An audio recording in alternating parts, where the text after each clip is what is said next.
Welcome back, friends. My name is Brian and I am back in the garage again today with a quick tip for you. I'm doing a super simple job, and this is the shortest video I think I've ever done. I'm swapping out the OEM skid plate on our KLX 110 with a beefier unit.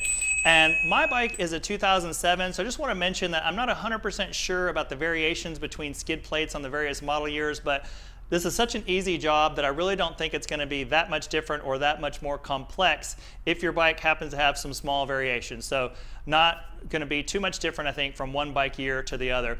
So I want to say thank you to our friends over at TBoltUSA who were nice enough to supply this skid plate. If you follow this channel at all, you know that we worked with those guys on our CRF 70 project and also the CT70 project that I just finished. There's some videos out on that one. The KLX is now my priority job, so there's going to be a lot more videos coming out on this bike. One other thing I'd like to add is that if you have never worked on a motorcycle before, hands down, this has to be the easiest job you will ever do. There's only like 4 bolts involved. It's a super simple project. So again, thanks so much to the folks at TBoltUSA. If you need any products for your Mini, they are the people to go to. Check them out at TBoltUSA.com.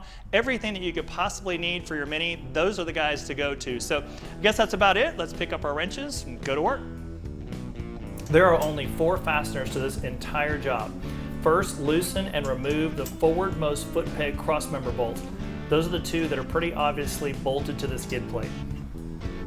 In no particular order, remove the upper engine guard bolts located on either side of the cylinder.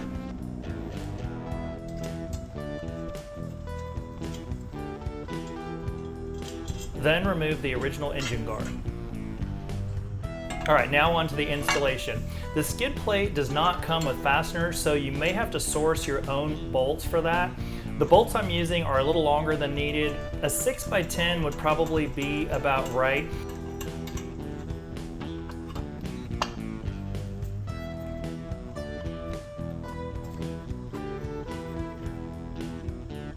There are no specified torque values in the Kawasaki service manual for these bolts, but it's common for 6mm fasteners to be tightened to about 6 to 9 Newton meters.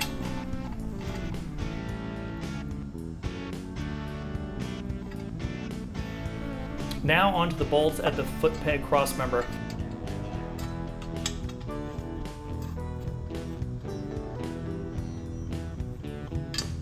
Again, no specific torque spec is given for these bolts in the Kawasaki service manual, but for fasteners of this size, somewhere between 23 to 25 Newton meters is a safe value.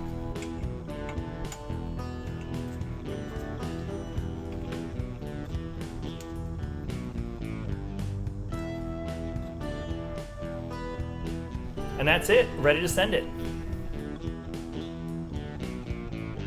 All right, friends, that was a pretty easy one, short video. As I mentioned, this is like the shortest and simplest video I've ever done. It feels kind of weird to do something so short. Anyway, we got a lot of other great videos coming up on this KLX. We're just getting started. So thanks to the folks over at TBoltUSA who've been so supportive on this project. If you've got a Mini and you want to do some cool stuff, some cool mods, check those guys out on the web at TBoltUSA.com. They are going to treat you great.